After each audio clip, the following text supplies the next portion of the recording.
Assalamualaikum.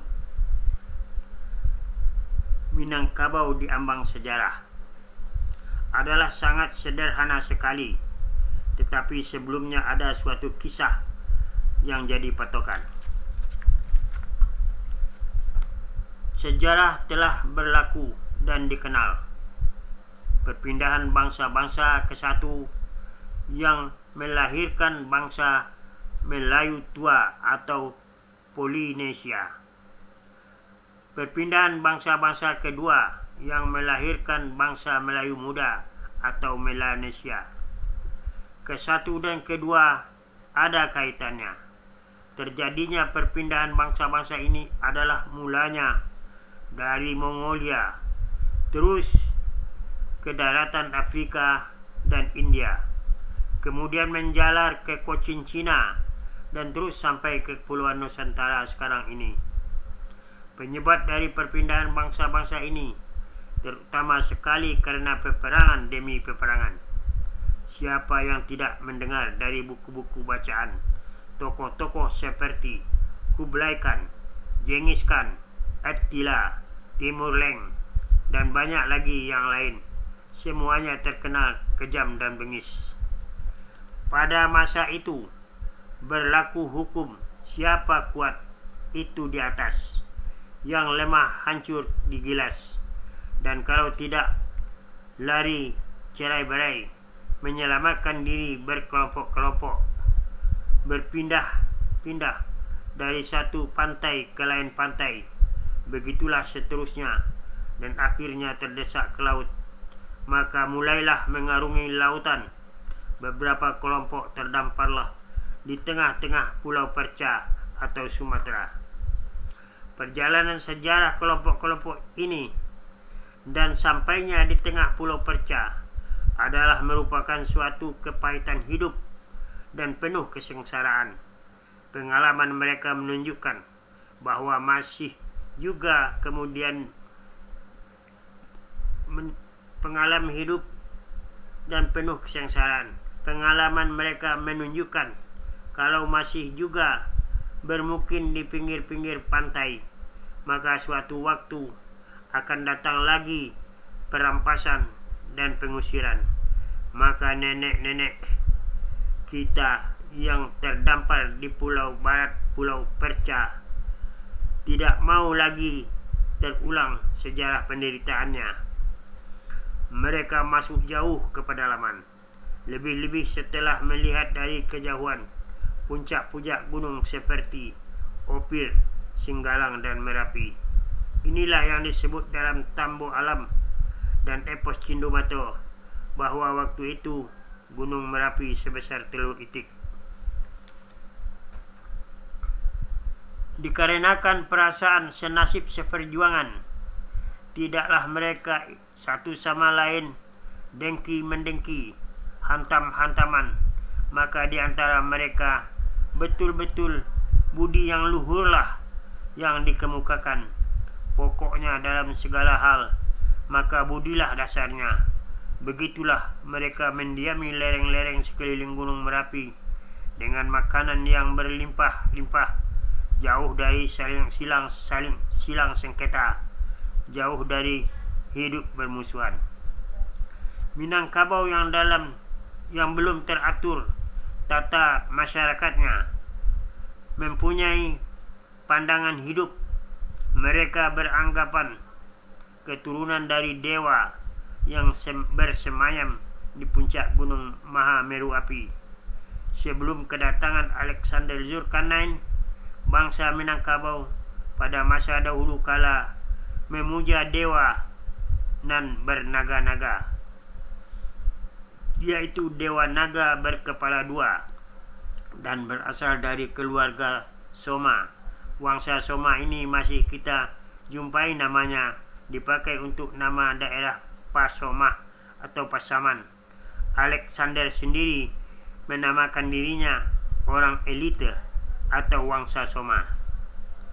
Kerajaan pertama yang dibangun oleh wangsa Soma bernama Sriwijaya, yang terletak di kaki Bukit Sri Guntang.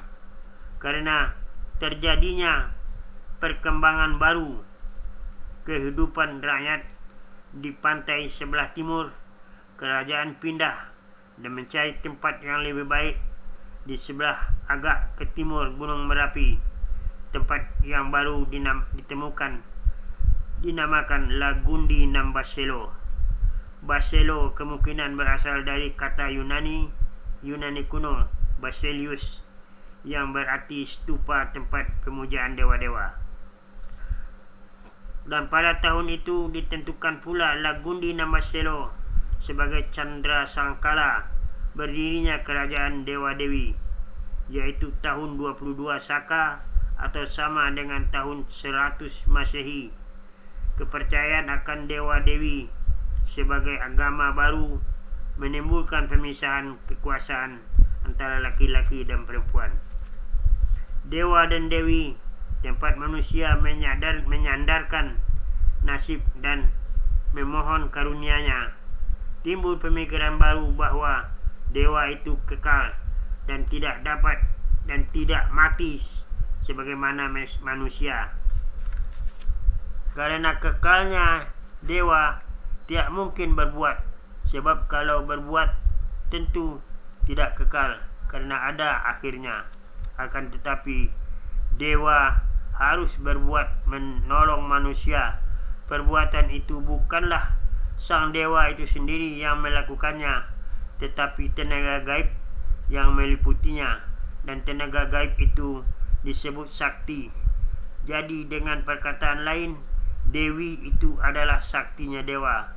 Dewi itu tidak dapat berbuat tanpa adanya dewi. Dewa itu tidak dapat berbuat tanpa adanya dewi. Maka timbul aliran yang mementingkan dewi daripada dewa. Dan sebagai saktinya dewa harus dijaga kesuciannya. Wanita sebagai titisan dari dewi harus dijaga kesuciannya. Sebab keturunan dewi itu tidak boleh kawin sembarangan. Aluran raja di Raja Minangkabau pada tahun Lagundi Nambaselo dibagi menjadi dua laras, antara kaum laki-laki dan kaum perempuan. Walaupun diadakan pemisahan antara wanita dan pria, tetapi dalam membentuk suatu kerajaan tetap menjadi satu kelarasan atau dui tunggal.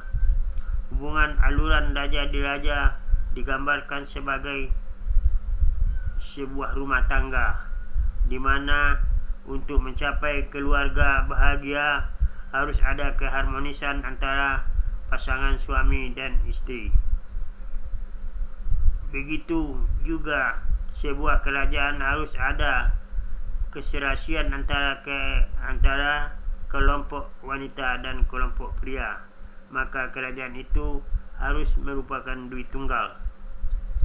Kerajaan tertua di Minangkabau bernama Bangka Negara yang berpusat di Pariangan. Kerajaan Bangka Negara kita jumpai dalam naskah pelaut Yunani Epilos Sarabo, ahli ilmu bumi Romawi. Kemudian diketengahkan dengan panjang lebar oleh Plinius, yang merupakan dokumen terpenting ditulis pada pertengahan abad kedua. Geographica Hellenistis, yang berarti petunjuk untuk menyusun gambaran dunia. Kemudian 8 negara bahagian dari Bangka Negara itu ialah Bangkawas di Pariangan, Bangkahan di Sungai Tarap, Bangkalan di Pangkalan, Bangka Inang di Bangkinang, Bangka Uli di Tapanuli Selatan, Bangka Lis di Barumun, Bangka Hulu di Indrapura, Bangka Hilir di daerah Komering. Bekas kerajaan Bangka Negara masih terdapat pada nama Batang Bangkawas. Batang Bangkawas hulunya di Pariangan, muaranya di negeri Blimbing, dan Batang Bangkahan di Sungai Tarap. Sejak zaman purba, daerah Minangkabau sudah ramai menjadi perhatian para pendatang Eropa untuk mencari sumber penghasilan emas yang dimaksudkan opirnya Nabi Sulaiman alaihissalam. Kedatangan pelaut-pelaut dari daerah Laut Tengah makin memuncak setelah diperoleh penemuan baru astrolabe, yaitu pengetahuan tentang arus dan angin dan arus dan penyempurnaan tali temali. Di persada Nusantara, nama Suwarna Bumi lebih dikenal dari nama Minangkabau sendiri. Minangkabau diakui sebagai leluhur kerajaan Tanah Melayu. Dalam hikayat dan tambo yang begitu banyak, terdapat ada kesatuan pendapat bahwa sejarah Minangkabau itu mulai lahir ditandai dengan candra sangkala yang berbunyi, gunung Merapi sebesar telur itik, bumi bersentak naik, laut bersentak turun. Gunung mewakili angka 0, bumi mewakili angka 1, dan laut mewakili angka 4, serta air di belakangnya berarti kurun waktu sebelum waktu 410 sebelum tahun Saka atau pada tahun 332 Masehi sebelum Masehi. Tahun tersebut bertepatan munculnya Alexander Zulkarnain sebagai raja di Macedonia atau Makedonia. Tidak menutup kemungkinan sebelum mengadakan penyerangan ke India tahun 327 sebelum Masehi, terlebih dahulu Alexander Zulkarnain yang agung mengadakan ekspedisi ke timur jauh dan sampai ke Pulau Emas, Suwarna Dwipa, terus ke Krisnesos yaitu Minangkabau. Setelah meninggalkan India, maka 3 orang jenderalnya berebut kekuasaan, yaitu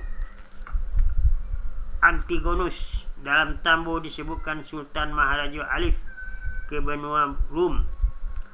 Plotonius, dalam tambo disebut Sultan Maharaja Depang ke benua Cina. Siulekus, dalam tambo disebutkan Sultan Maharaja Dirajo ke Minangkabau. Dari catatan sejarah, Alexander Zulkarnain sebenarnya tidak pernah punya anak. Dia meninggal dunia dalam perjalanan pulang dari India. Sesampainya di Babilonia, dia kawin dengan putri Raja Persia yang bernama Rokana. Sekonyong-konyong meninggal dunia dalam pesta perkawinan tahun 322 sebelum Masehi. Dari situ dulu.